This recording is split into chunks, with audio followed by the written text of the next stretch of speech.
పార్టీకి ఏంటి. కొంతమంది పాస్టర్ గారులు కొన్ని చర్చిల్లో చెప్తున్నారంట ఈ పార్టీకి ఏంటి నా పార్టీకి ఏంటి అని.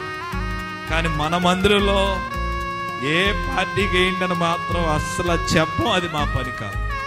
ఒకటే చెప్తున్నాం, ప్రజలకి యోగ్యమైనది ఏదో ఆలోచించి వెయ్యండి. ఓ మాట చెప్తాను, నేను మేలు పొందానా లేదా అని ఆలోచిస్తే స్వార్థం. నాకు దొరకకపోతే దొరకకపోయింది, రేపు ఎదుటోడు కడుపు నిండింది కదా అని ఆలోచించడం ప్రేమ.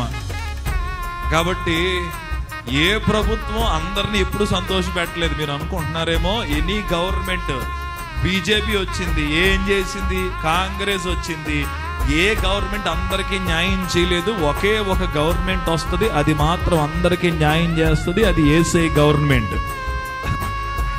అబ్బా, ఈ లోపల ఉన్న గవర్నమెంట్లు కొంతమందికి చేస్తాయి, కొంతమందికి. బాగా ఆలోచించండి, ఎట్లా పడతాడు లేకండి. మీరేసే ఒక ఓటు అక్కడ ప్రభుత్వాన్ని మారుస్తుందని గుర్తుపెట్టుకోండి.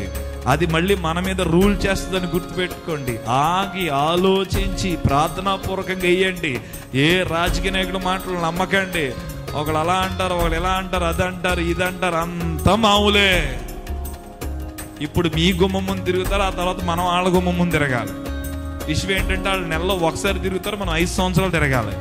కాబట్టి కొంచెం జాగ్రత్తగా నో అని చెప్పండి. ఇంత చెప్పిన తర్వాత కూడా మీరు డబ్బులు తీసుకున్నారంటే మిమ్మల్ని ఎవడేం చేయలేడు. ఇంకా నో. దానియేలు చెప్పాడు, నో, నన్ను నేను అపవిత్రపరుచుకోలేను.